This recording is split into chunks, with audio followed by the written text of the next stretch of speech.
At my daughter's 24th birthday dinner, my ex-wife raised her glass and said, "I'm proud I managed to raise such an amazing woman by myself." Everyone knew what she meant. For years, Melissa had told our relatives that I disappeared after the divorce because being a father was too inconvenient. My daughter, Emma, did not argue with her. She walked to the television, connected an old phone I had not seen since she was 12, and pressed play. My own voice filled the room. "Hey, sweetheart, I'm outside the community center. Your mom said you decided you don't want to see me today." Emma remained beside the television while the message continued. "I'm not going to make you come outside. I just wanted you to know I'm here. I brought the book you asked for, so I'll leave it with the front desk. I love you." There was a beep, followed by the date the message had been recorded. Melissa's glass stopped halfway to her mouth. I remembered that day immediately. It had been my weekend with Emma. Melissa called that morning and said Emma was refusing to go with me. She said our daughter was crying, calling me unreliable, and begging not to be forced into the car. I drove to the community center anyway because Melissa claimed they were attending a birthday party there. I waited in the parking lot for almost an hour before leaving the book at the desk. Emma had never called me back. Until that night, I believed she had heard the message and ignored it. Emma looked around the table. "I never heard that," she said. "Mom told me Dad canceled because he had to work." Melissa set down her glass. "Emma, this is not the time or place." "You picked the time," Emma replied. "You brought it up in your toast." There were 14 people at the dinner. Most were from Melissa's side of the family. Her mother was there along with her brother, his wife, 2 cousins, and several family friends who had known Emma since she was a child. I had almost declined the invitation. Melissa and I had been divorced for 15 years, and being in the same room still required a kind of careful politeness that left me tired afterward. Emma had insisted that she wanted both of us there, so I went. I expected awkward conversation. I did not expect her to bring out that phone. Emma picked it up and showed us the cracked blue case. "I found this 3 weeks ago while I was getting my boxes out of Mom's garage," she said. It was inside a plastic bin with some of my middle school things. I charged it because I wanted the pictures. Melissa's mother leaned forward. "Honey, maybe you should talk to your parents privately." "I tried talking privately," Emma said. "I got 2 completely different stories." She turned the screen toward the table. There were 43 saved voicemails from Dad. Almost all of them were marked as listened to. I did not listen to them. The room went quiet. Melissa shook her head slowly, like Emma was confusing something obvious. "You were a child. I managed your phone. You told me I lost this phone at summer camp. I probably forgot where I put it." Emma stared at her for several seconds. Then she pressed play again. The next message was from the night of Emma's 7th grade winter concert. My voice sounded tired and confused. "Hey, Em, I'm at your school, but the office says the concert was yesterday. I thought you told me Thursday. I'm sorry. I hope it went well. Call me when you can." I remembered that one too. Melissa had sent me a calendar with the concert listed on Thursday. When I arrived, the custodian told me it had taken place Wednesday evening. The next morning, Melissa called and accused me of forgetting. I told her she had given me the wrong date. She said I was blaming her because I could not admit I had failed our daughter again. At the time, I thought it was a mistake. Emma paused the message. "You told me Dad promised to come and forgot," she said. Melissa looked at me for the first time since the phone started playing. "You missed plenty of things, Daniel." That was true. I had missed things. After the divorce, I worked as a commercial refrigeration technician. Most of my schedule was predictable, but emergency calls were not. During the first year, I arrived late to one soccer game and missed a school breakfast after a compressor failed at a grocery store. Melissa never let either incident go. She had a partial truth, and she built an entire version of me around it. I was not the father who never missed anything. I was the father who sometimes arrived wearing work boots and still smelled faintly like machine oil. I was the father who once watched the last 8 minutes of a game because that was all I could reach. But I showed up far more often than Melissa later admitted. When Emma was 9, our custody schedule was simple. I had her every other weekend and one evening during the week. We were supposed to share holidays and alternate birthdays. For a while, it worked. Then Melissa began changing plans. Emma would suddenly have a sleepover on my weekend. A school project would require the entire Saturday. A relative I barely knew would be visiting, and Emma supposedly wanted to stay. Whenever I objected, Melissa told me I was putting my schedule ahead of Emma's happiness. I did not want Emma dragged through arguments between her parents, so I often backed down. That was my first major mistake. I thought refusing to fight in front of her was the same thing as protecting her. I did not understand that Melissa could use my silence as proof that I did not care. Emma played another recording. This one came from her 13th birthday. Happy birthday, sweetheart. I've called a couple of times, but I know you're probably busy. Your mom said you wanted to celebrate with your friends this year. I hope you have fun. I left your gift with Aunt Rachel because I didn't want to embarrass you by coming over. I love you. Call me whenever you're ready. Emma's face tightened. I spent that birthday waiting for you, she said. My stomach dropped. Melissa answered before I could. You said you wanted a party without parents hovering. I said I did not want Dad and you fighting. That was the same thing at the time. No, it was. Melissa looked around the table, searching for someone who would support her. Her brother looked down at his plate. Her mother pressed her lips together. One of the cousins had started quietly crying. Melissa turned back to Emma. You have no idea how difficult those years were. Your father could come and go. I was the one doing homework, doctor appointments, laundry, and everything else. Again, there was truth mixed into what she was saying. Melissa had handled most ordinary school nights. She had taken Emma to more medical appointments because the pediatrician was close to her office. She had packed lunches and signed permission slips. I never denied that. What she denied was that she had gradually made it harder for me to do any of those things. When I asked for school portal access, she said the login was only for the primary parent. When I contacted the school directly, she accused me of going behind her back. When I volunteered to take Emma to appointments, Melissa said changing routines would make Emma anxious. For several years, every attempt I made became evidence that I was creating conflict. Eventually, I started communicating almost entirely through email because our phone conversations always ended with one of us hanging up. I kept copies. I wrote down missed exchanges. I spoke with a lawyer twice. But I did not take Melissa back to court. Part of the reason was money. The first divorce had already drained both of us, and I was still paying child support along with half of Emma's larger expenses. The more honest reason was that Emma was getting older and seemed angry with me. I was afraid that forcing more visits would make her hate me. I convinced myself that she would understand when she grew up. That was my second major mistake. Children do not automatically discover the truth because adults remain patient. Sometimes they grow up believing whichever adult controlled the information. At the dinner table, I felt every year of that mistake at once. Emma pressed play again. The next voicemail was not connected to a missed event.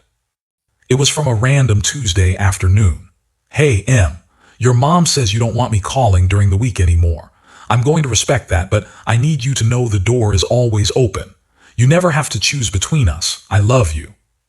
Emma stopped the recording before the timestamp finished. I never asked you to stop calling. I could barely answer. I believed you did. Why didn't you ask me? I tried. Your number changed not long after that. Your mom said you did not want me to have the new one. Emma closed her eyes. For a moment, she did not look like a 24-year-old woman standing in a restaurant. She looked like the 13-year-old girl I had last known well, trying to understand why her father had stopped appearing in the places where she expected him. Melissa spoke more softly. You were angry at him. You said you did not want to talk. I was angry because you told me he had stopped trying. You did not see what I saw. What did you see? A man who always had an explanation. I did not argue with that. I had explanations. Traffic, work, a schedule that had changed. An email Melissa claimed she never received. A pickup location she said we had already discussed. From Emma's point of view, those explanations probably sounded like excuses. Melissa had not invented every failure. She had taken the real ones, removed everything I did right, and repeated the result until it became the family history. Emma picked up the phone again, but Melissa reached toward her. That is enough. Emma stepped back. No, you have been telling this story for 15 years.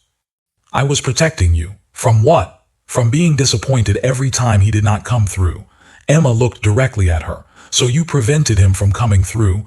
Melissa's face changed, not into guilt, not exactly. It was more like frustration that Emma refused to understand something Melissa believed should have been obvious. You were finally settling down, she said. Every time he appeared, you became upset again.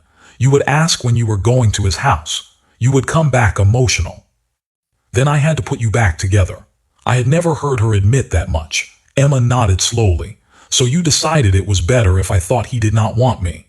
I decided consistency was better than confusion. That is not an answer. It is the answer you are getting. Melissa's brother pushed back his chair. I'm going outside, he said. His wife followed him without looking at anyone. Melissa's mother reached for Emma's hand, but Emma moved it away. This should have been handled privately, her grandmother said. Emma gave a tired laugh. Privately, Mom said Dad abandoned me. Privately, Dad said he tried. Publicly, everyone treated him like trash. So I'm correcting it in front of the same people who heard it. I was not prepared for what happened next. Emma turned to me. Did you know she was deleting these? No. Did you know she kept the phone? No. Did you ever stop trying? The honest answer would have been easier if I had wanted to look innocent. Instead, I said, not all at once. Emma waited. When you were 14 or 15, I stopped calling as often. I still sent cards. I still emailed your mother. I still asked about holidays, but I told myself I was respecting your decision. My decision, she repeated. That was what I believed then. And now? Now I think I was scared. Melissa made a sound of disbelief. I ignored her. I was scared you really did not want me. I was scared that pushing harder would hurt you, and I was tired of fighting with your mother. I should have found a way to ask you directly. I should have kept showing up even when I felt humiliated. Emma's eyes filled, but she did not cry. That is the first time either of you has admitted doing something wrong. Melissa stood. I have admitted plenty. No, Mom. You explain why everything you did was necessary. Several people looked away. Melissa picked up her purse. I will not sit here while my own daughter humiliates me over messages from more than 10 years ago. Emma's voice stayed calm. You humiliated Dad every time you told people he did not want me. I told people what I believed. You listened to messages proving otherwise. Melissa looked at the phone. For the first time that evening, she seemed to understand what had actually cornered her. The voicemails were not dramatic. I never threatened her. I never predicted that Emma would someday hear them. I sounded uncertain, apologetic, and sometimes defeated. That made them harder to dismiss. They did not prove I had been a perfect father. They proved I had been there when Emma was told I was not. Melissa walked out. Her mother remained seated for another minute before following. A few people stayed. Others suddenly remembered early mornings, babysitters, or long drives home. No one applauded Emma. No one told me I had won. The restaurant staff began clearing plates around us because the room had been reserved for only 2 hours. That part felt strangely appropriate. Our family history had cracked open, and a waiter still needed to collect the salad bowls. Emma unplugged the phone. I stood, but I did not know whether I should hug her. She solved that by asking, "Can we take a walk?" We walked around the shopping center while the others finished leaving. For the first several minutes, neither of us spoke. Then Emma told me how she had found the phone. She had gone to Melissa's garage to retrieve boxes of childhood photographs. The phone was at the bottom of a bin under old notebooks and a broken desk lamp. When she charged it, she found pictures, old games, and the voicemail folder. At first, she listened because she wanted to hear my voice from when she was young.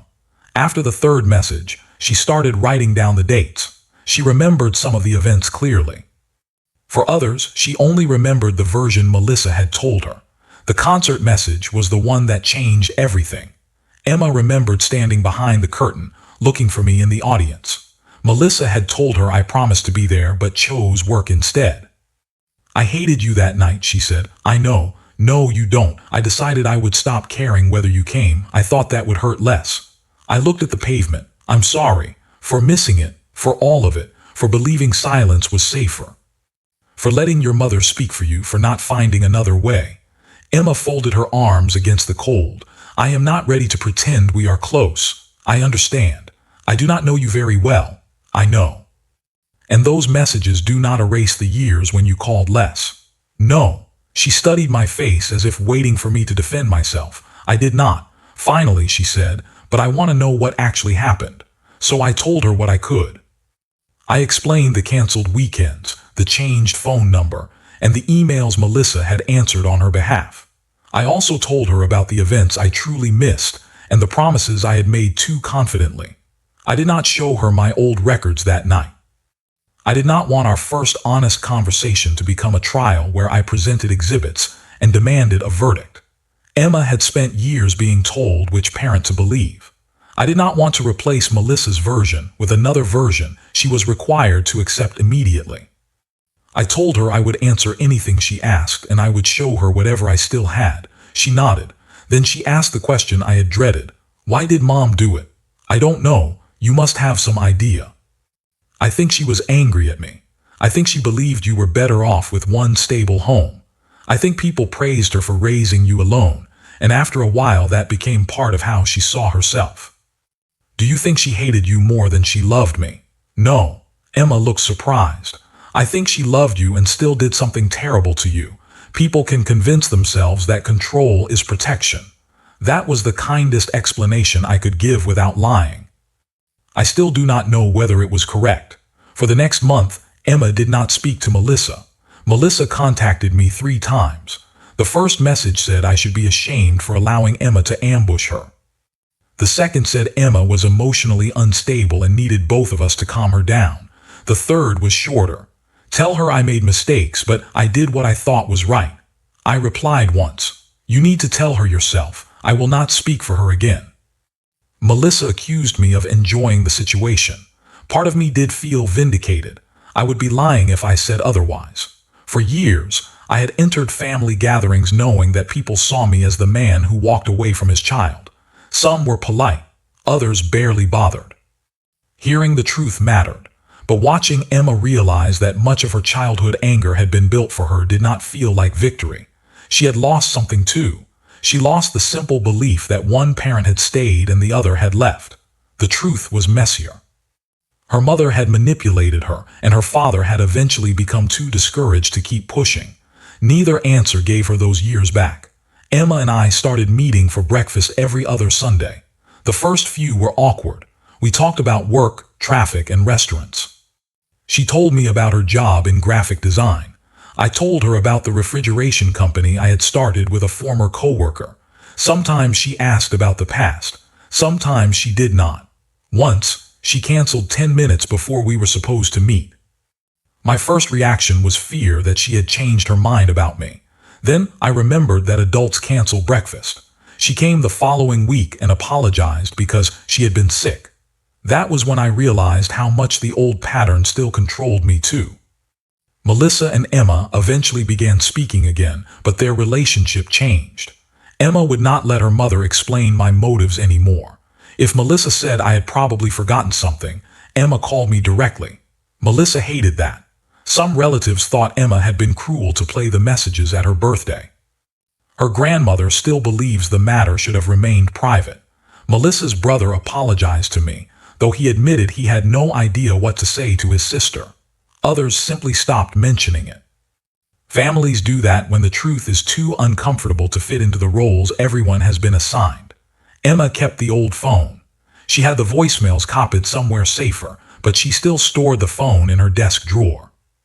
A few months after the dinner, she showed it to me again. I used to think this was evidence, she said. Now I think it is a reminder. Of what? To ask people directly. That did not repair 15 years. It did not make Melissa confess to every canceled visit or deleted message. She still says she was trying to give Emma stability, and I suspect she believes at least part of that. Emma and I are still learning how to be father and daughter without pretending we never lost time. But now, when I call, she hears the message herself. And when she does not want to see me, she is the one who tells me.